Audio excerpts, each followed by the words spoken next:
Chapter 2. The Name of God.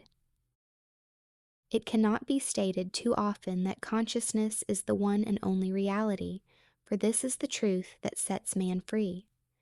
This is the foundation upon which the whole structure of biblical literature rests. The stories of the Bible are all mystical revelations written in an Eastern symbolism, which reveals to the intuitive the secret of creation and the formula of escape. The Bible is man's attempt to express in words the cause and manner of creation. Man discovered that his consciousness was the cause or creator of his world, so he proceeded to tell the story of creation in a series of symbolical stories known to us today as the Bible. To understand this greatest of books, you need a little intelligence and much intuition. Intelligence enough to enable you to read the book, and intuition enough to interpret and understand what you read. You may ask, why was the Bible written symbolically? Why was it not written in a clear, simple style so that all who read it might understand it?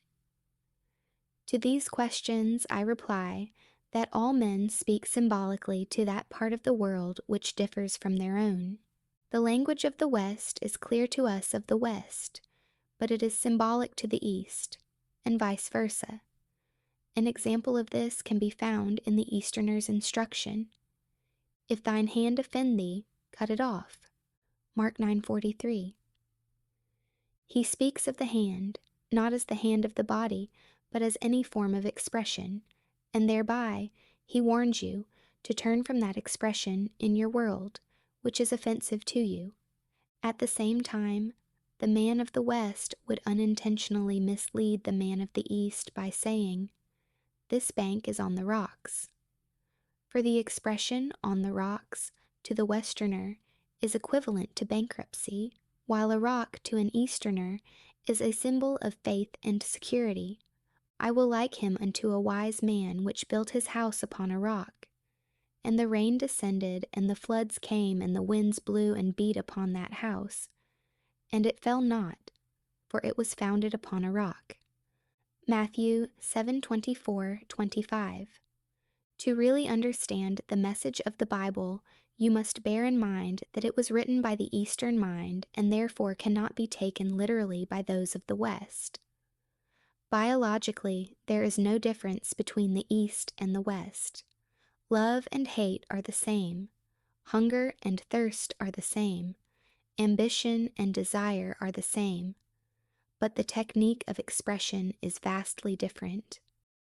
The first thing you must discover if you would unlock the secret of the Bible is the meaning of the symbolic name of the Creator, which is known to all as Jehovah. This word Jehovah is composed of the 4 Hebrew letters, Jod, He, Vav, He.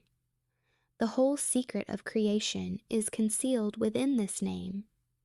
The first letter, Jod, represents the absolute state or consciousness unconditioned, the sense of undefined awareness, that all-inclusiveness out of which all creation or conditioned states of consciousness come.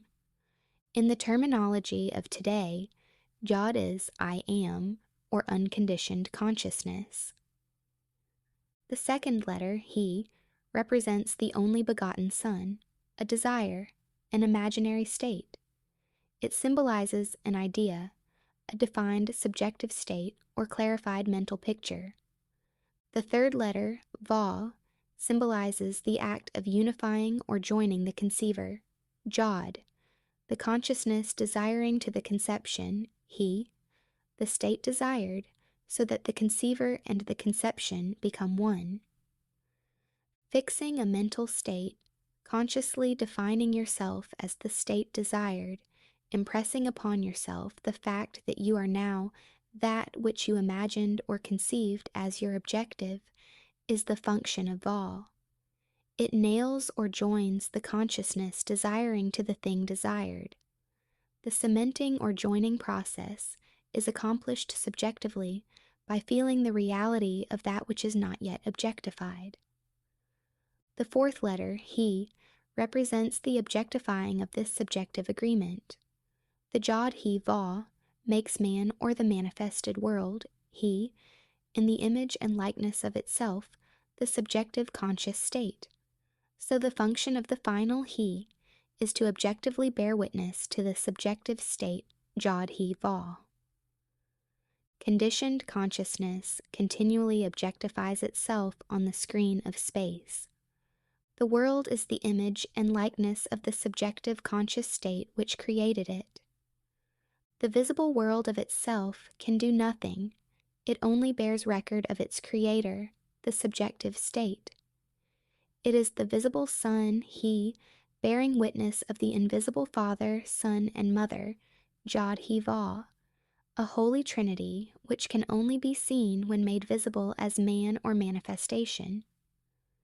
Your unconditioned consciousness, Jod, is your I Am, which visualizes or imagines a desirable state, He, and then becomes conscious of being that state imagined by feeling and believing itself to be the imagined state. The conscious union between you who desire and that which you desire to be is made possible through the Va, or your capacity to feel and believe. Believing is simply living in the feeling of actually being the state imagined, by assuming the consciousness of being the state desired. The subjective state, symbolized as Jod He Va, then objectifies itself as He, thereby completing the mystery of the Creator's name and nature. Jod He Va He, Jehovah. Jod is to be aware. He is to be aware of something. Va is to be aware as, or to be aware of being, that which you are only aware of. The second He is your visible objectified world, which is made in the image and likeness of the Jod He Va, or that which you are aware of being. And God said, "Let us make man in our image, after our likeness." Genesis 1:26. Let us, Jod He Va, make the objective manifestation, He, in our image, the image of the subjective state.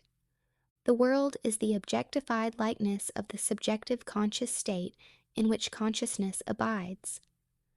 This understanding that consciousness is the one and only reality is the foundation of the Bible. The stories of the Bible are attempts to reveal in symbolic language the secret of creation, as well as to show man the one formula to escape from all of his own creations. This is the true meaning of the name of Jehovah, the name by which all things are made, and without which there is nothing made that is made. John 1:3. First, you are aware, then you become aware of something, then you become aware as that which you were aware of. Then you behold objectively that which you are aware of being.